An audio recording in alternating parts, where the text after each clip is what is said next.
Aujourd'hui, j'aimerais parler de blessures, d'isolation,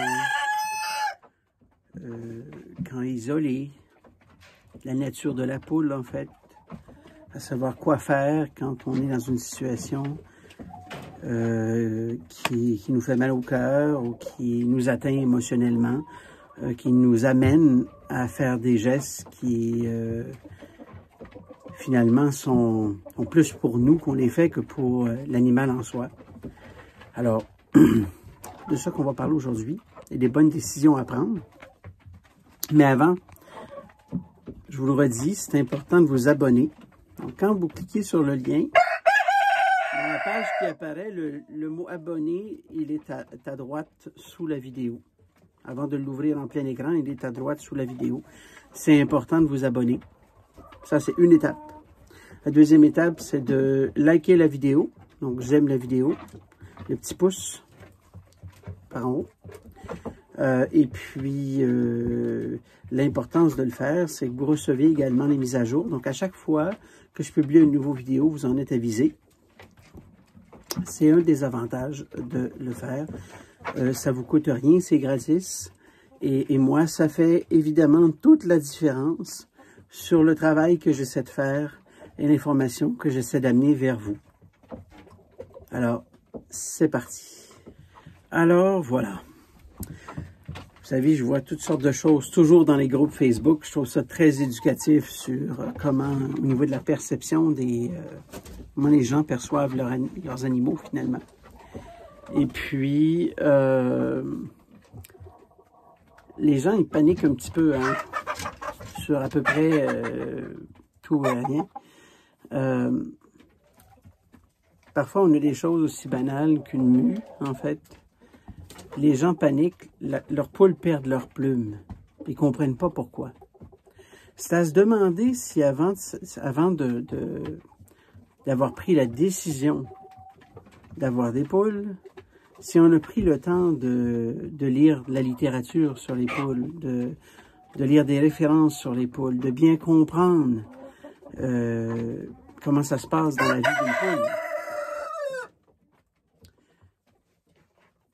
Parce qu'il y a souvent des problèmes où les plumes ne repoussent plus. Et ça, c'est dû à de l'acidité corporelle.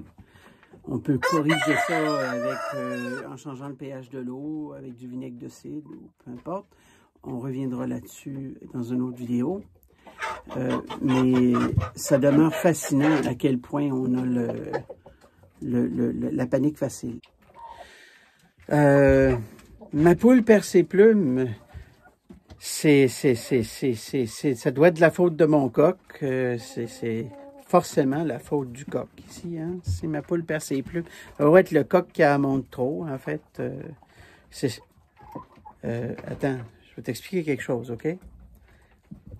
Une poule, une plume, ça ne s'arrache pas comme ça. Là. Un coq pourrait en monter 100 fois, c'est pas lui qui fait perdre ses plumes. On va s'entendre. Drette là. Si les plumes se détachent parce que le coq la monte, c'est parce qu'elle est en mue. Alors, ça va juste se détacher un petit peu plus vite parce qu'elle est en mue. Au lieu de se secouer pour que les plumes tombent, le coq va monter dessus et puis les plumes vont se détacher à ce moment-là parce qu'elle est en mue. Pas parce que le coq l'aime plus qu'un autre, là. Hein? Fait qu'il faut faire attention comment on analyse les choses également. Alors, ce qu'on peut faire, c'est... Quand c'est un état critique, là, où les griffes du coq peuvent lacérer la chair de la poule parce qu'il n'y a pas de plumes, on peut mettre un tablier à ce moment-là, un dossard de dos, là.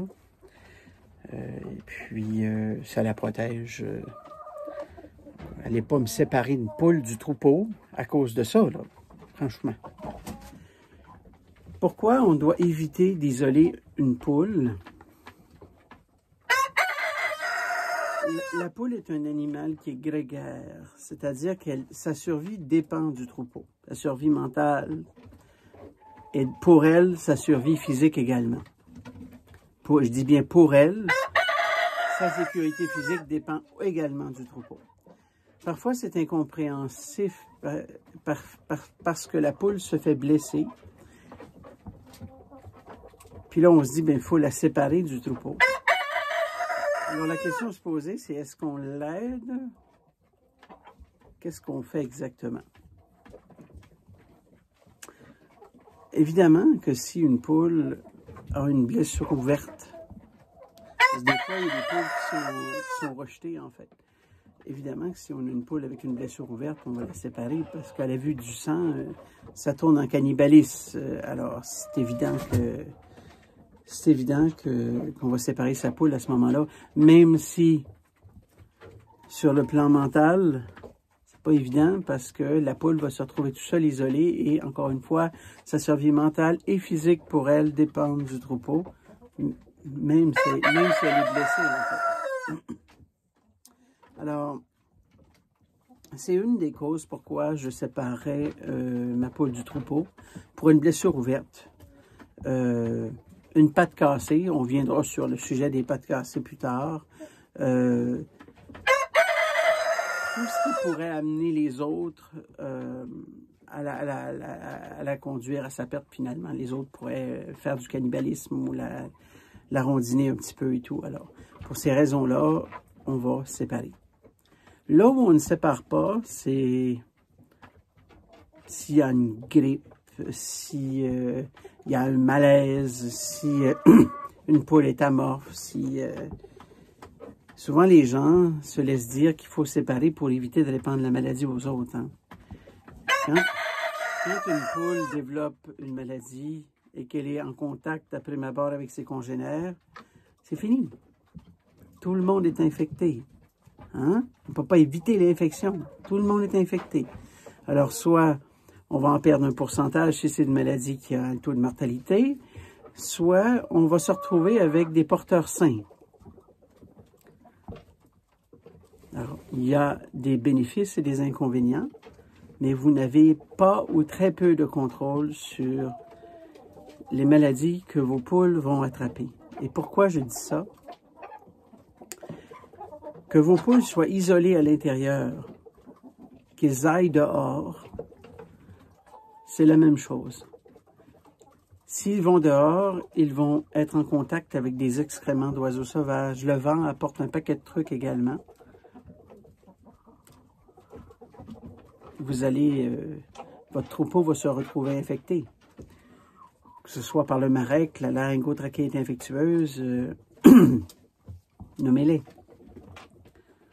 Si on les garde isolés à l'intérieur et qu'on ne les envoie pas dehors, c'est vous et le vent. Parce qu'il y a du vent toujours qui entre dans un bâtiment. Ça, on peut pas... Mais vous marchez dehors. Vous allez entrer des trucs à l'intérieur. Et sans le savoir, vous allez infecter votre poulailler. Alors, c'est assez particulier, hein? Il y a une limite à ce que vous pouvez faire.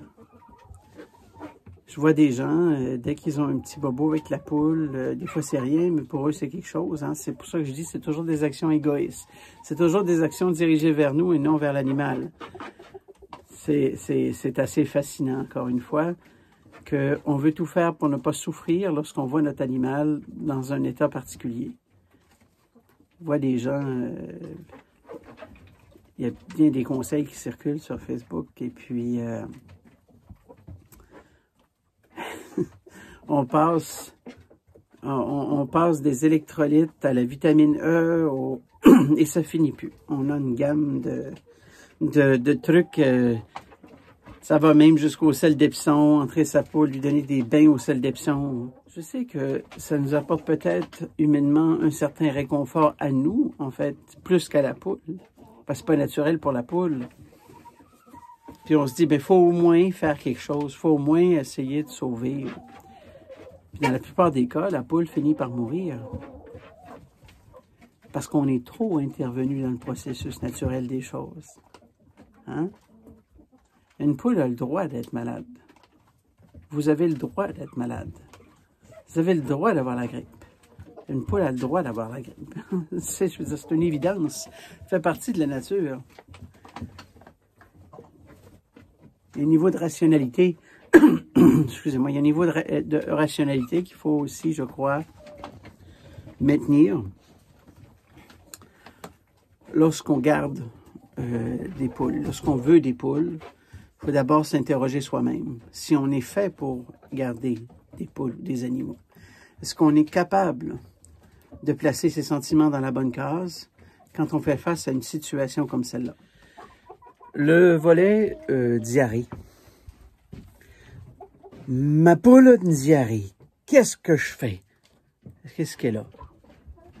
Probablement pas grand-chose ou rien. Non? En fait, il y a des chocs de température. C'est à cause des diarrhées dans le poulailler. Un ajustement corporel, c'est un stress. Hein? Le froid, le chaud, c'est à cause des stress. Et ça affecte la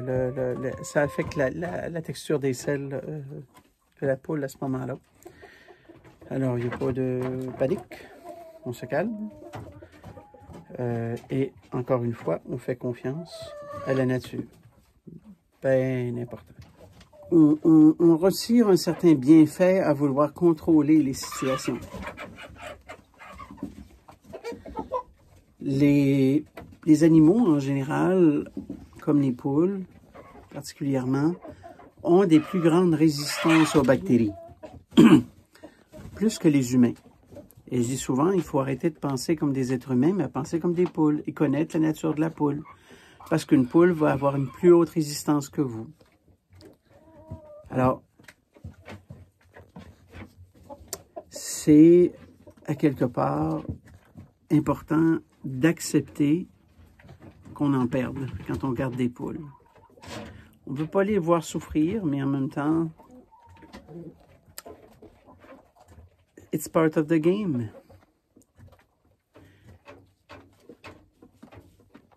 Vous n'avez aucun contrôle sur... la plupart d'entre vous n'avez aucun contrôle sur la génétique. Ne connaissez pas non plus le pédigré de vos poules parce que vous achetez des poussins un peu partout. On vous vend aussi du n'importe quoi. Et j'explique pourquoi je dis on vous vend du n'importe quoi. Vous demandez, et j'ai fait une vidéo là-dessus, sur Je veux du pur sang, vous pourrez aller le voir. Il y a beaucoup de consanguinité au Canada chez les volailles parce que le parc national de poules, de volailles en général, n'est pas assez grand. On est une petite population au Canada. On est près de 40 millions d'habitants. C'est très petit pour un grand pays comme le nôtre. Ce qui fait que même si tu commandes tes œufs en Colombie-Britannique, probablement que ton voisin a fait la même affaire, tes œufs fécondés. Donc, tu te retrouves avec les mêmes lignées dans l'Est que tu as dans l'Ouest. Et ça rapetisse la race, mais ça cause aussi beaucoup de problèmes de santé. J'en ai eu cette année j'ai eu des poules cette année d'une amie qui a trop fait de consanguinité, c'est-à-dire qu'on peut reproduire avec... il y a quand même une tolérance à la consanguinité chez les animaux. On peut reproduire avec la fille et la petite fille, mais il faut arrêter après. Autrement, on obtient des problèmes problèmes respiratoires, des problèmes de développement, des problèmes d'intelligence, des problèmes de vision, des problèmes d'ouïe, des problèmes de nervosité. Parfois, on essaye d'expliquer pourquoi une telle chose, et puis pourquoi ma poule est comme ça, et pourquoi, c'est parce que vous n'avez pas accès au pédigré de vos poules. C'est pas comme une vache dans le milieu laitier ou dans le milieu bovin, on est capable de tracer qu'est-ce qui est finalement un pur sang et qu'est-ce qui ne l'est pas, parce qu'il y a un registre qu'il faut tenir à jour. Mais chez les poules, chez les oiseaux de basse-cour, on n'a pas ces registres-là. Ça fait que vous êtes incapable de déterminer les niveaux de consanguinité de vos lignées et si ce sont des lignées à risque, finalement. Donc, c'est important de bien faire vos recherches et surtout de développer un bon lien avec l'éleveur. Parce que vos poules tombent souvent malades à cause de problèmes de génétique. Une des façons d'éviter de tomber dans ce piège-là, c'est d'arrêter de chercher du pur sang. Parce que du pur sang au Canada, il n'y en a pas vraiment. En fait, comme vous irez voir ma vidéo mais sur le pur sang, mais vous allez voir que les éleveurs professionnels trichent un peu parce que comme il n'y a pas de registre, on est capable de croiser avec une autre race de la même couleur avec des caractéristiques semblables et de venir changer les formes et les gabarits et l'ossature de sa poule de cette façon-là. On n'est plus dans le pur sang à ce moment-là. Mais ça, vous ne le savez pas et ça vous est vendu comme du pur sang. Alors, arrêtez de chercher du pur sang. Cherchez-vous une relation avec un éleveur qui fait bien son travail au niveau de sa génétique. Moi, je ne fais pas de pur sang. Moi, je croise du pur sang avec d'autres races de pur sang pour avoir des sujets beaucoup plus forts, beaucoup plus résistants, hors de toute consanguinité. Alors, c'est cette relation-là avec l'éleveur va vous permettre d'obtenir des poules de bien plus grande qualité, avec une meilleure génétique, beaucoup plus de force et de... Alors ça c'est toujours pour l'isolation. Beaucoup d'éleveurs qui ont des problèmes souvent de prolapsus. Quand les poules recommencent à pondre, beaucoup de problèmes de prolapsus qui, en général, n'arrivent pas sur les races patrimoniales. En général, ça arrive sur les races commerciales. Les poules de coop, les poules rousses ou les poules blanches. Pourquoi ça arrive là? Et ça arrive pratiquement pas chez les poules que l'on croise à la ferme. C'est parce que c'est pas normal qu'une poule ponde un œuf par jour. C'est pas normal qu'une poule ponde 320 œufs par année. Voire plus. C'est pas normal. Une poule, ça pond un œuf par jour sur un cycle de 3 mois. Et ça va prendre 1 mois de congé. Et ça va pondre encore un œuf par jour sur un cycle de 2 mois, 3 mois. Et ça va prendre 1 mois de congé. Alors, il y a des poules là-dedans qui vont pondre un œuf aux 2 jours, un œuf aux 3 jours. Alors, l'organisme, à ce moment-là, se repose et se régénère chez ces poules-là. Mais lorsqu'on pond 320 œufs par année, voire plus, il n'y a pas de repos, quelques semaines de repos où ils vont arrêter de pondre. C'est pas suffisant pour régénérer l'organisme. Ce qui fait qu'on se retrouve, parce que vous savez, à chaque cycle de ponte, les œufs grossissent et on se retrouve avec des problèmes de prolapsus, qui est les organes qui sortent en arrière de la poule. Évidemment qu'il faut isoler à ce moment-là, parce que, je veux dire, tout ce qui est rouge ou tout ce qui... Vous savez, la poule a plus voit plus de nuances de couleurs que l'être humain le jour.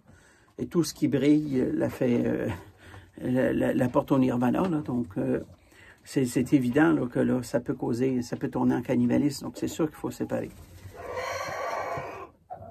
Mais il faut aussi s'interroger si on garde cette poule ou pas, parce que c'est une poule à problème, finalement. Ça va se reproduire et se reproduire à cause de sa nature, qui fait en sorte que génétiquement, on l'a apportée à un point où elle est devenue une machine à pondre, hein, et qu'elle n'est plus dans son état naturel au niveau de la ponte. Ah oui, j'ai des problèmes de piquage dans mon poulailler. Ah, il faut que je sépare ma poule. Non, tu sépares ta poule, tu as des problèmes de piquage. Ah oui. Non, tu as une idée comme une autre. Hein? Pourquoi tu as des problèmes de piquage? Tu donnes quoi comme bouffe? Pourquoi une poule picoche une autre poule? C'est des questions que tu dois te poser, là, sans tomber en panique, là. Moi, ça arrive que je me fais picocher par le voisin, puis que j'ai déjà picoché des voisins, tu sais. Il y a des fois où on ne s'aime pas à face. Je sais, tu veux. Tu sais? Fait que se faire accepter par un groupe, c'est pas toujours évident. Puis il y a une hiérarchie là-dedans qui est assez bien ordonnée. Et c'est sûr que la petite nouvelle qui vient d'arriver, elle va tomber en dernier, à moins que ça soit tout qu'un caractère exceptionnel, là. Elle va rester en arrière pour un bout. Mais ça peut aussi dépendre de la nourriture. Parce que quand il y a un manque dans l'organisme de la poule, ça l'affecte sa santé mentale. C'est un peu comme l'être humain de ce côté-là. Et puis, ben c'est ça. Hein? Toute la bouffe qu'on achète pour les poules sur le marché est conçue pour des poules de 0 à 1 an, 1 an et demi, là, à peu près. Là. Mais on sait très bien, hein, nous, les humains, le jeune n'a pas les mêmes besoins que la personne plus vieille. Donc, il y a des carences qui se créent parce que nous, les poules du patrimoine, on les garde plus longtemps que l'industrie. Hein. L'industrie garde ses poules 1 année, 1 an et demi. Nous, on garde nos poules 6 ans, 7 ans. On n'est pas du tout dans les mêmes besoins. Alors, c'est important de écailles d'huîtres ou variétés alimentaires pour qu'ils aillent chercher tous les minéraux qu'ils ont besoin pour être capables, justement, d'être des sujets un petit peu plus équilibrés, un petit peu plus patients envers les autres. Et ça se replace également. Maintenant, c'est sûr que si tu as un endroit pour mettre tes poules, et que tu fous tout dans cet endroit-là, et que tu penses que ça va fonctionner, tu vas te retrouver avec des blessures. On s'entend, là. Parce que pas tout le monde qui sème la face là-dedans, là. Hein? D'où l'objectif d'avoir plusieurs enclos. Okay? En haut, en bas ou en bas, en haut, là, peu importe. Voilà. Ce qui fait qu'on est capable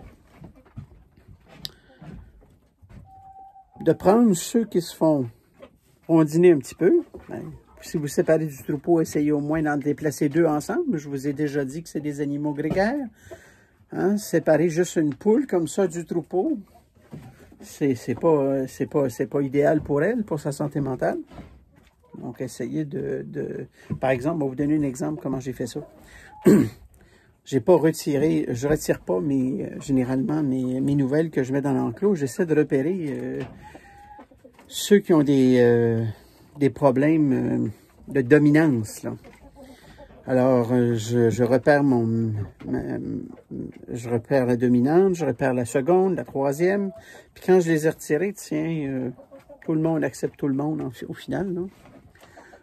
Et je mets toutes les dures à cuire dans le même enclos. Alors, les durs à cuire ensemble, jamais de problème. Ils ont tous leurs petits coins, puis ils s'entendent tous ensemble. Ça prend pas de temps de savoir non plus. Hein. Dès qu'on met nos poules dans un enclos, tout de suite, la dominante va apparaître, la deuxième, la troisième. Donc, c'est assez facile à repérer à ce moment-là. Bon, mais en fait, pour ce qui est du marek, ça se transmet comment, le marek? S'il y a des vaccins pour le marek? Il n'y a pas vraiment de vaccin accessible pour vous, pour le marek. On vaccine généralement, l'industrie va vacciner dans l'œuf. Puis dans les premiers jours de vie, là, mais après ça, c'est terminé, il n'y a pas de vaccin possible. Alors, vous êtes en mauvaise posture si vous pensez que vous pouvez résoudre le marek. Ça se répand comment, puis est-ce que je peux l'éviter? Pas vraiment. Si c'est déjà dans le poulailler, ça se répand par les battements d'ailes.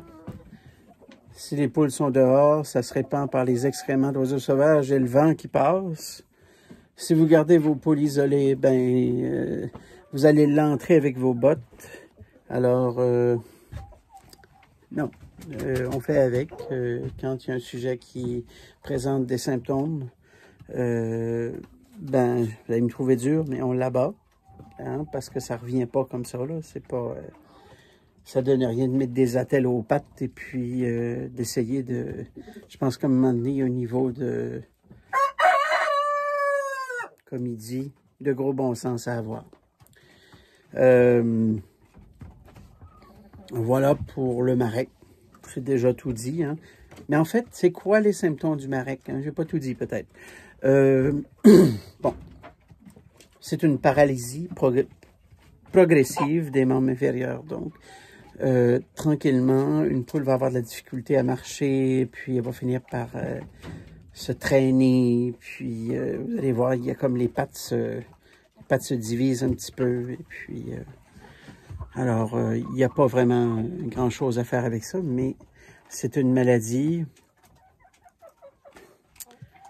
Si vous déclarez cette maladie-là, public, on vient abattre tout votre troupeau, hein, parce que c'est une maladie qui, lorsqu'elle est déclarée, donc vous faites venir un vétérinaire pour passer une autopsie, c'est terminé pour vous, on va venir chez vous abattre tout votre troupeau. La loi est conçue comme ça, parce que la loi est faite en fait beaucoup plus pour protéger l'industrie. Pas vraiment rien pour les petits éleveurs comme moi et vous pour nous protéger. Et qu'est-ce qui se passe si mes poules ont le marek? Certaines vont développer des symptômes. Vous allez devoir soit abattre ou faire euthanasier. Et dans d'autres cas, ben, vous n'aurez pas de symptômes, mais les poules seront porteurs sains à ce moment-là. Donc, une bonne partie de votre troupeau va en réchapper et vous allez être capable, d'aller de l'avant quand même. Laryngotrachéite infectieuse, c'est aussi une maladie qui est ici. Donc, évidemment, si cette maladie est déclarée aussi, on va abattre tout votre troupeau. Mais un peu comme le marek, c'est une maladie qui va tuer une partie du troupeau et puis vous allez être capable de sauver les autres parce qu'ils vont devenir des porteurs sains. Bref, réfléchissez avant de séparer du troupeau pour des raisons qui sont inutiles finalement parce que il y a plus de conséquences que de bénéfices. Vous savez, la poule a une mémoire de peut-être 3 jours de reconnaissance, 4 jours. Donc, en continu, ça va, mais lorsqu'il y a séparation du troupeau, lorsqu'on va vouloir réintégrer sa poule, si on a séparé au préalable pour des raisons non valables, on lui cause un stress majeur de réintégration au troupeau et ça ne veut pas dire que ça va être nécessairement évident à faire. Alors, tenez ce paramètre-là en compte. Il est très important. Je suis sûr que vous allez avoir des commentaires cette fois-là. Alors, écoutez, merci d'être là. Merci de m'encourager. Merci d'écouter les vidéos. Aujourd'hui, ça a été un peu maussade parce que j'ai attrapé fait une crise d'allergie. Alors, je suis un petit peu amorphe moi-même, parlant de maladie. Mais n'oubliez pas de vous abonner à la chaîne. Puis de me donner des idées également sur de nouveaux contenus pour que je puisse travailler là-dessus.